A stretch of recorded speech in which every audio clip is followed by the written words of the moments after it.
Later on, Cornelius returned accompanying Cassim, who stepped out with an air of perfect good-humoured trustfulness. He shook hands with Brown discreetly, and the three drew aside for a conference. Cassim disliked Doramin and his Bugis very much, but he hated the new order of things still more. It had occurred to him that these whites, together with the Rajah's followers, could attack and defeat the Bugis before Jim's return.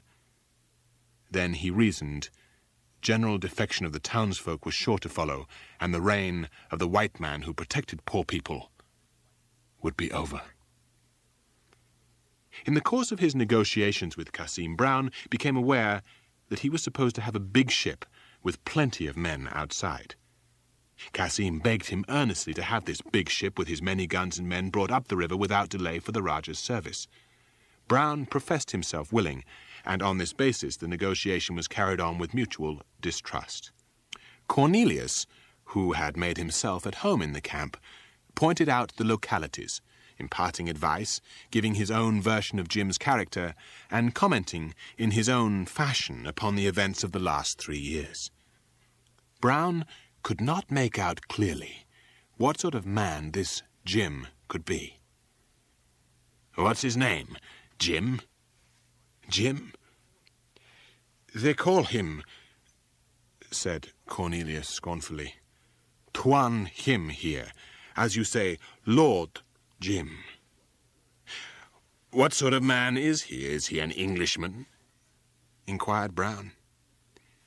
See, he is an Englishman. He is a fool. All you have to do is to kill him, and then you are king here. Everything belongs to him," explained Cornelius. On that day, Dane Warris's fleet of canoes stole, one by one, under the shore farthest from the creek, and went down to close the river against Brown's retreat. Of this, Brown was not aware, and Cassim, who came up the knoll an hour before sunset, took good care not to enlighten him. While Brown's object was to gain time by fooling with Cassim's diplomacy, what he really desired was to play havoc with that jungle town which had defied him.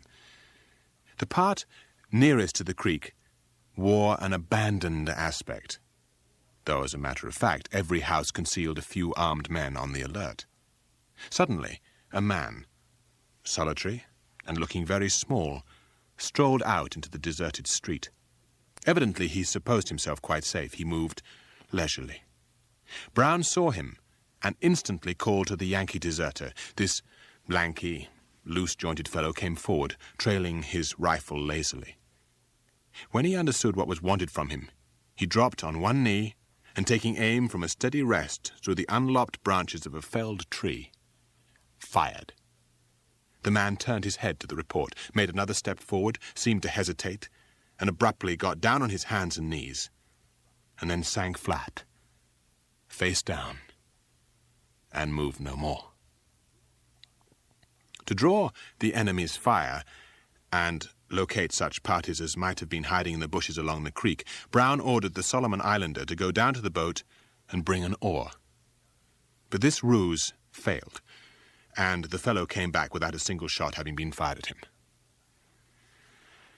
Dusk fell, hiding the body of the dead man, which had been left lying with arms outstretched as if nailed to the ground. A great silence extended into the darkness at the foot of the hill. Then one of the whites in Brown's party remembered that some tobacco had been left in the boat, and, encouraged by the impunity of the Solomon Islander, said he would go to fetch it. Brown didn't think there was any danger in going to the creek in the dark, and the man threw a leg over the tree trunk and disappeared. A moment later he was heard clambering into the boat and then clambering out. "I've got it!" he cried.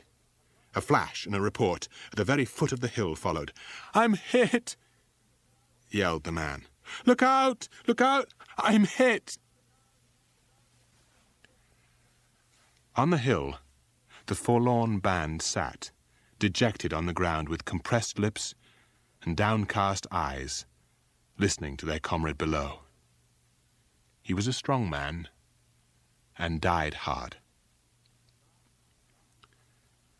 At last, the tide flowed, silencing the cries of pain, and the dawn was near when Brown heard the brief ringing bark of a brass 6-pounder far away in town somewhere.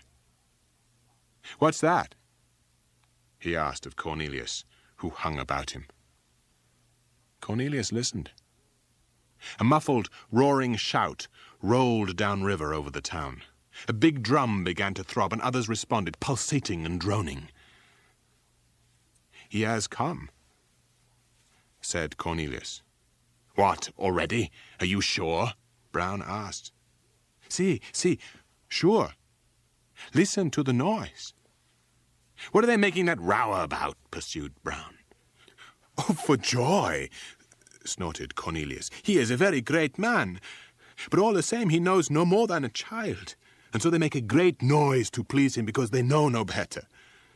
"Look here," said Brown. "How is one to get at him?" "He will come to talk to you," Cornelius declared. "What do you mean? Come down here strolling, as it were?" Cornelius nodded vigorously in the dark. "Yes, he will come straight here to talk to you. He's just like a fool. You shall see what a fool he is." Brown was incredulous. You shall see, repeated Cornelius. "He is not afraid of anything. He will come and order you to leave his people alone. Everybody must leave his people alone. He's like a little child. He will come to you straight." Till the full day came upon them, the fires on the west bank blazed, bright and clear. And then Brown saw, in a knot of coloured figures, motionless between the advanced houses, a man in European clothes and a helmet, all white. "That's him! Look!" Cornelius said excitedly. Brown jumped up on the log, throwing his arms up, the palms outward. The coloured group closed round the white man and fell back twice before he got clear of them, walking slowly alone. When he had nearly reached the creek, Brown went down to meet him on his side. They faced each other across the creek, and their antagonism must have been expressed in their glances. Brown hated Jim at first sight. Whatever hopes he might have had vanished at once. This was not the man he had expected to see. He hated him for his youth and assurance, his clear eyes, and his untroubled bearing, for the neatness of his clothes and the white helmet, to the canvas legging and the pipe-clayed shoes. "Who are you?" asked Jim at last, speaking in his usual voice. "My name's Brown," answered the other loudly. "Captain Brown. What's yours?" And Jim, after a little pause, went on quietly as if he had not heard. "What made you come here?" "You want to know," said Brown bitterly. "It's easy to tell. Hunger. Also, because I was afraid once in my life. Want to know what of? Of a prison. That scares me, and you may know it if it's any good to you. I won't ask you what scared you into this infernal hole where you seem to have found pretty pickings. Well, that's your luck, and this is mine. The privilege to beg for the favour of being shot quickly, or else kicked out to go free and starve in my own way." He asked Jim with a sort of brusque, despairing frankness whether he himself, straight now, didn't understand that when it came to saving one's life in the dark, one didn't care who else went, 300 people. It was as if a demon had been whispering advice in his ear. Jim stood there looking as black as thunder as Brown asked him whether he had nothing fishy in his life to remember, that he was so damnably hard upon a man trying to get out of a deadly hole by the first means that came to hand. There ran through the rough talk a sickening suggestion of common guilt, of secret knowledge that was like a bond of their minds and of their hearts. Jim, on his side of the creek, stood thinking and switching his leg. "Will you promise to leave the coast?" Jim asked at length. Brown lifted and let fall his hand, giving everything up, as it were, accepting the inevitable. "And surrender your arms," Jim went on. Brown glared across. "Surrender our arms? Not till you come to take them out of our stiff hands. You think I'm gone crazy with funk? Oh, no, no. That and the rags I stand in is all I've got in the world besides a few more breech loaders on board. And I expect to sell the lot in Madagascar if I ever get so far, begging my way from ship to ship." "Very well," said Jim, lifting his head suddenly after a long silence. "You shall have a clear road, or else a clear fight." He turned on his heel and walked away. Brown did not go back up the hill till he had seen Jim disappear between the first houses. He never set his eyes on him again. On his way back he met Cornelius, slouching down with his head between his shoulders. He stopped before Brown. "Why didn't you kill him?" he demanded in a sour, discontented voice. "Because I could do better than that," Brown said with an amused smile. Jim walked slowly back and went into the house where old Doramin had retired. He remained alone for a long time with the head of the Bugis settlers. Since Jim's arrival had been made known before daylight by the gun fired from the fort and the beating of the big drum there, the fear that had hung over Patusan had broken and subsided like a wave on a rock, leaving the seething foam of excitement, curiosity, and endless speculation. Nobody knew what their white man would do. After his interview with Doramin, Jim crossed the river and entered by the water gate of his fort. The people inside crowded round him so that he could hardly make his way to the house. One old woman madly enjoined him in a scolding voice to see to it that her 2 sons, who were with Doramin, did not come to harm at the hands of the robbers. Several of the bystanders tried to pull her away, but Jim said, "Let her be." And as a silence fell, he added slowly, "Everybody shall be safe." He entered the house before the great sigh and the loud murmur of satisfaction had died out. There's no doubt his mind was made up that Brown should have his way clear back to the sea. He had for the first time to affirm his will in the face of outspoken opposition. The chief sat on each side of the long table, and Jewel sat at Jim's right hand. There was much talk, and at first Jim remained silent. When he began to speak, the unaccustomed difficulty seemed only to fix his resolve more immovably. The white men were now waiting for his answer on the hill, he said. Their chief had spoken to him in the language of his own people, making clear many things difficult to explain in other speech. They were erring men whom suffering had made blind to right and wrong. It was true that lives had been lost already, but why lose more? He declared to the assembled heads of the people that their welfare was his welfare, their losses his losses, their mourning his mourning. He looked around the grave, listening faces and told them to remember that they had fought and worked side by side. They knew his courage and that he had never deceived them. For many years they had dwelt together. He loved the land and the people living in it with a great love. He was ready to answer with his life for any harm that should come to them if the white men with beards were allowed to retire. Let them go, because this is best in my knowledge, which has never deceived you. Doramin raised his heavy head and said that there was no more reading of hearts than touching the sky with the hand. But he consented. The others gave their opinion in turn. It is best. Let them go, and so on. But most of them simply said that they believed Tuan Jim. It was evident Jim did not mistrust Brown, but also that he was anxious lest some misunderstanding should occur, ending perhaps in collision and bloodshed. For this reason, directly the Malay chiefs had gone, he asked Jewel to get him something to eat, as he was going out of the fort to take command in the town. On her remonstrating, he said that something might happen for which he would never forgive himself.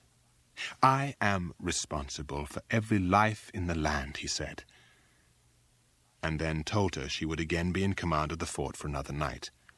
Later on, he said jokingly that she was the best man of them all. "If you and Dane Warris had done what you wanted, not one of those poor devils would be alive today." "Are they very bad?" she asked, leaning over his chair. "Men act badly sometimes without being much worse than others," he said, after some hesitation. The night was clear, but without a moon, and the middle of the river was dark. Tuan Jim, followed by Tammy Tam, went up and down the town, giving his orders, and was obeyed. Last of all, they went to the Rajah's stockade, which a detachment of Jim's people manned on that night. The old Rajah had fled early in the morning to a small house he had near a jungle village on a tributary stream. Kasim, left behind, had attended the council. He was considerably cold-shouldered, but managed to preserve his smiling, quiet alertness, and professed himself highly delighted when Jim told him sternly that he proposed to occupy the stockade on that night with his own men. As it commanded the mouth of the creek, Jim meant to remain there till Brown had passed below. He told Tam-i-Tam to try and sleep, as he had to go on an important journey before the night was out.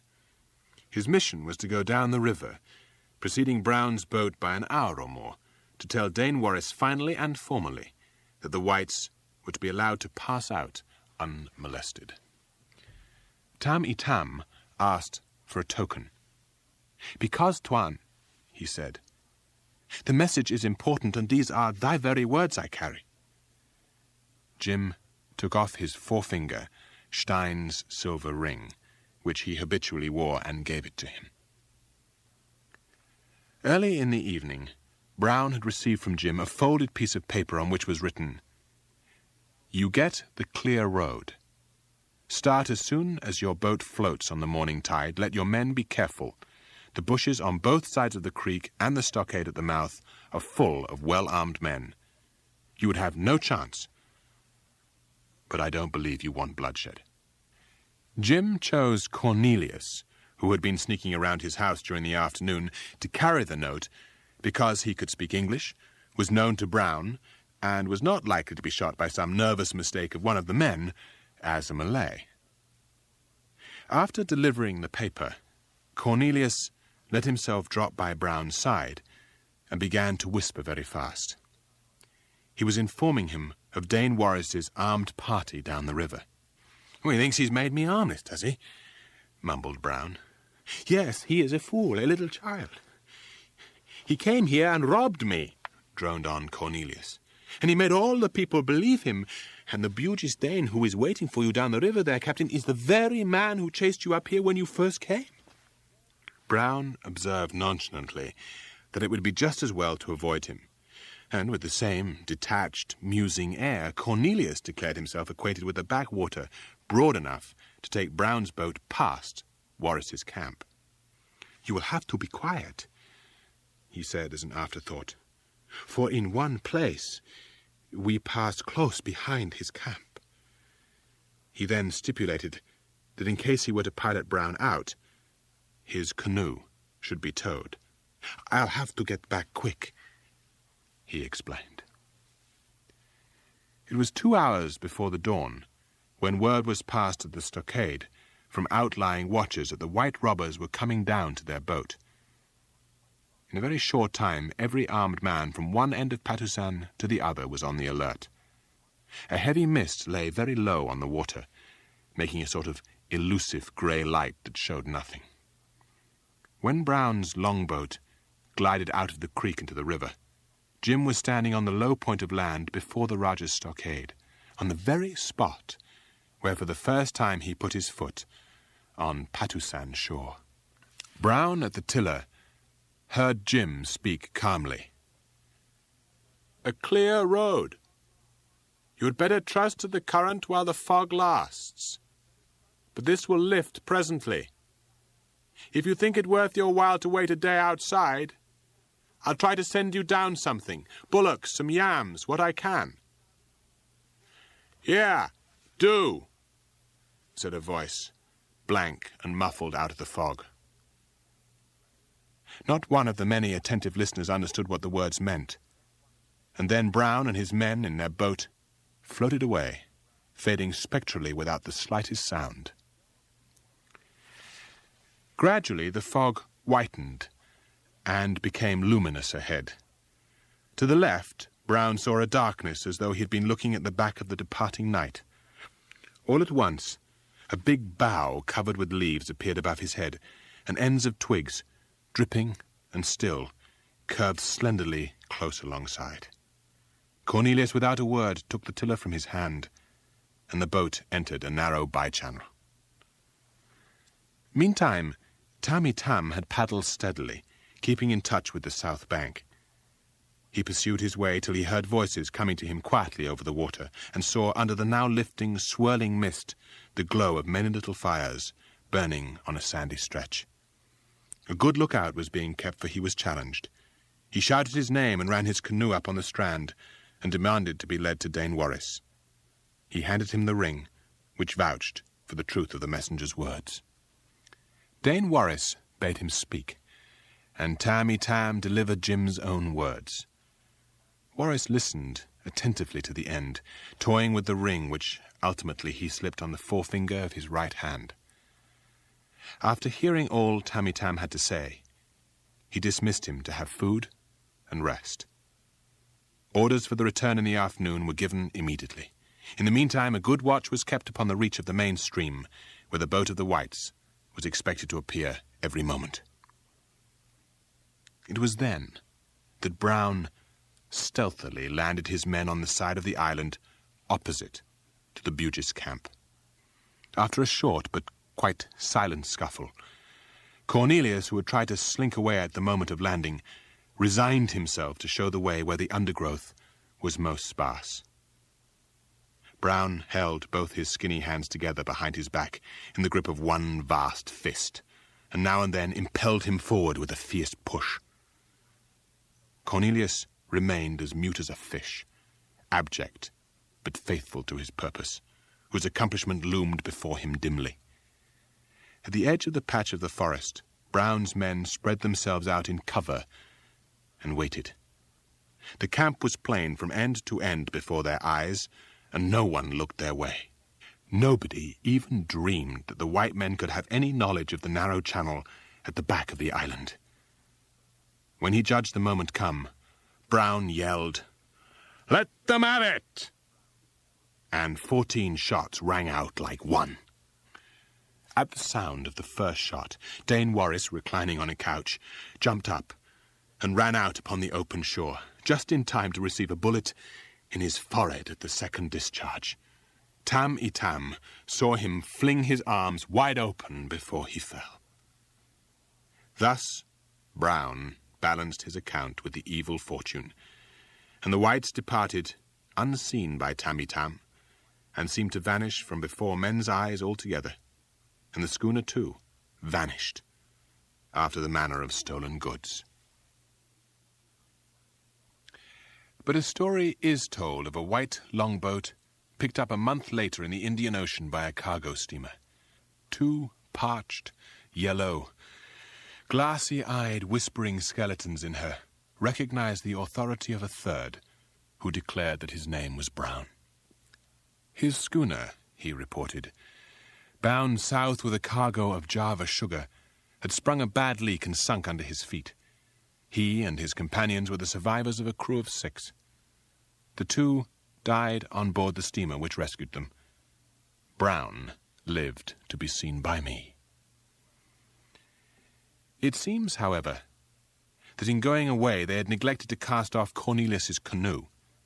Tam saw the Nazarene running up and down the shore among the corpses, uttering little cries.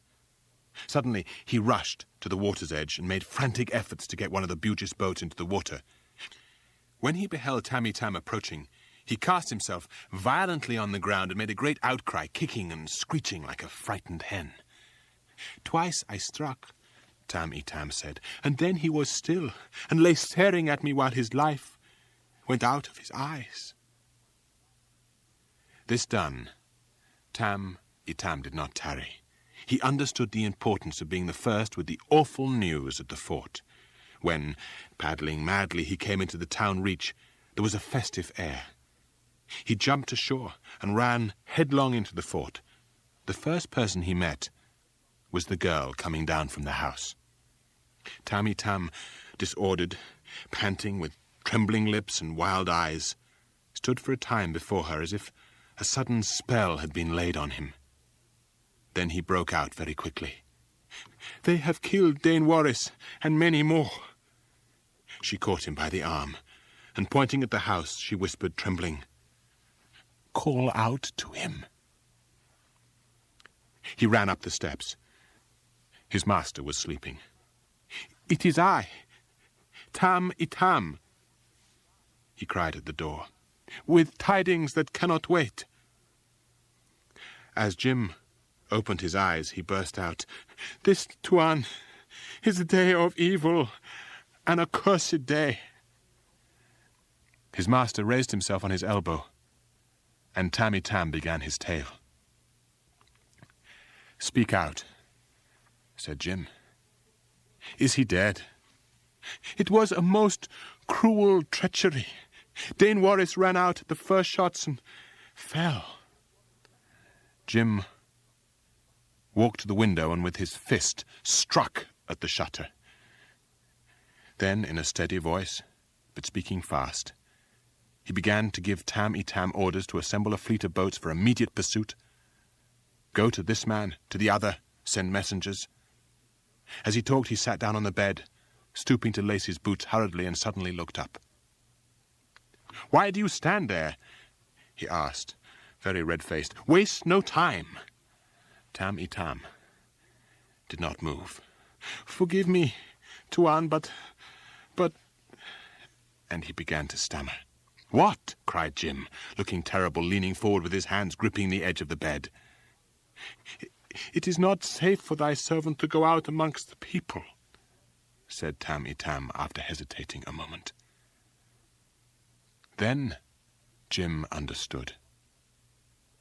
He had retreated from one world for a small matter of an impulsive jump.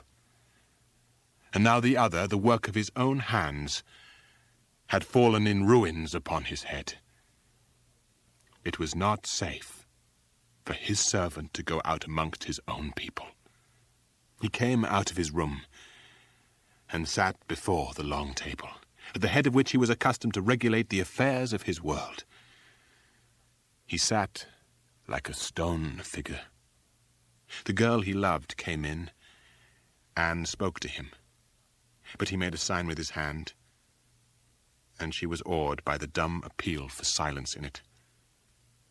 She went out on the veranda and sat on the threshold, as if to guard him with her body from dangers outside. What thoughts passed through his head? What memories? Who can tell?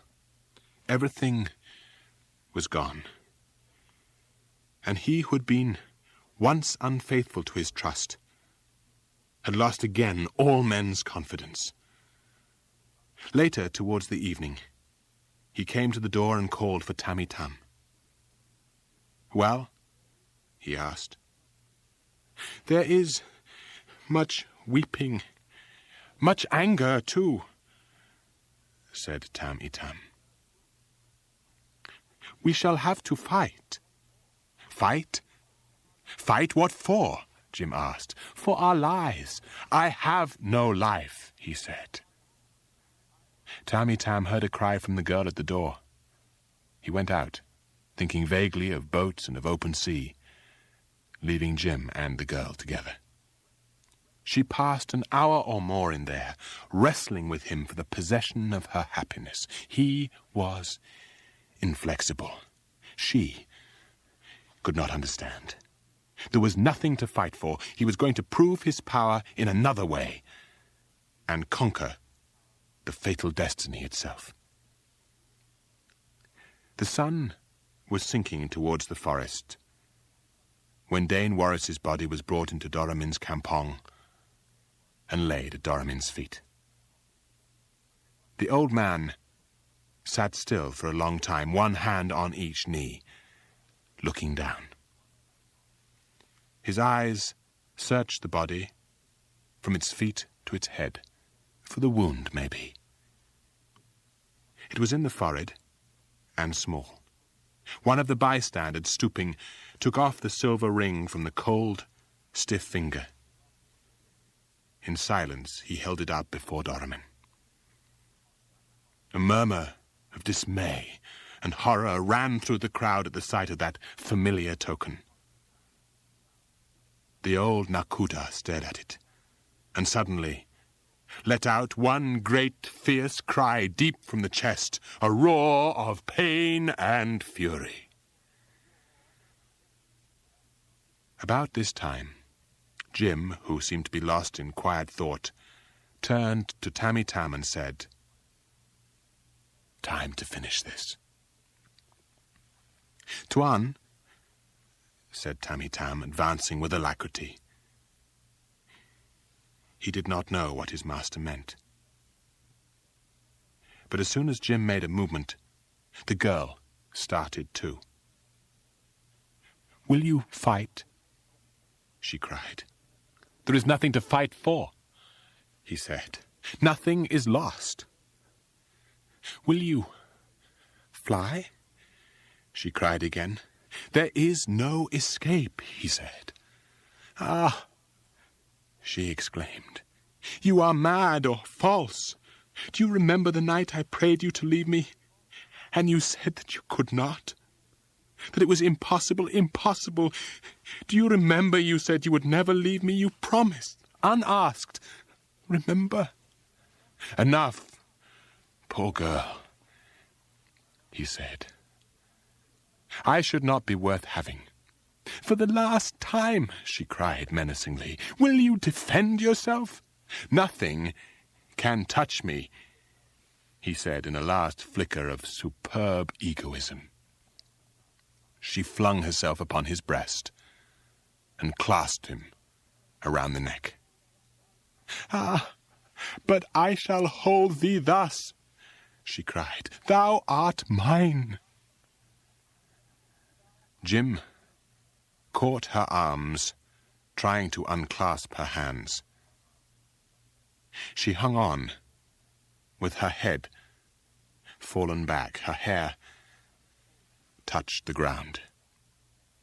Jim called Tammy Tam, who helped to ease her down.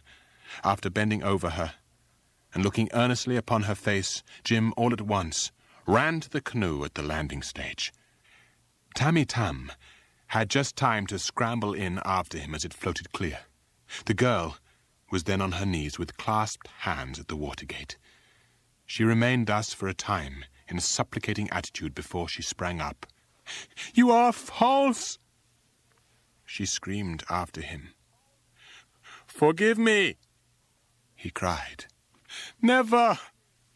Never!" she called back. As Jim and Tammy Tam walked up the slope to Doramin's campong, it was beginning to grow dark. Torches twinkled here and there. Those they met seemed awestruck and stood aside hastily to let Jim pass. The wailing of women came from above. The courtyard was full of armed Bugis with their followers and of Patusan people. Doramin, alone, immense and desolate, sat in his armchair with a pair of flintlock pistols on his knees, faced by an armed throng. When Jim came up into the light of torches, the wailing of the women ceased suddenly. Doramin did not lift his head, and Jim stood silent before him for a time. Then he moved to where Dane Warris's mother crouched at the head of his body, and slowly looked at his dead friend, lifting the sheet. Slowly he walked back. He came, was running from lip to lip. He hath taken it upon his own head. A voice cried aloud. He heard this, and turned to the crowd. Yes, upon my head. A few people recoiled. Jim waited a while before Doramin, and then said gently, I am come in sorrow. He waited again. I am come, ready and unarmed, he repeated. The unwieldy old man, lowering his big forehead like an ox under a yoke, made an effort to rise, clutching at the flintlock pistols on his knees. The ring, which he had dropped in his lap, fell and rolled against Jim's foot. He glanced down at the talisman that had opened for him the door of fame, love, and success. Doramin struggled to his feet. With the aid of his two supporters, Jim stood stiff, with bared head, in the light of torches looking him straight in the face. With his left arm round the neck of a bowed youth, Doramin lifted deliberately his right and shot his son's friend through the chest. The crowd, which had fallen apart, rushed tumultuously forward. Jim sent right and left at all those faces a proud and unflinching glance. Then, with his hand over his lips, he fell forward, dead.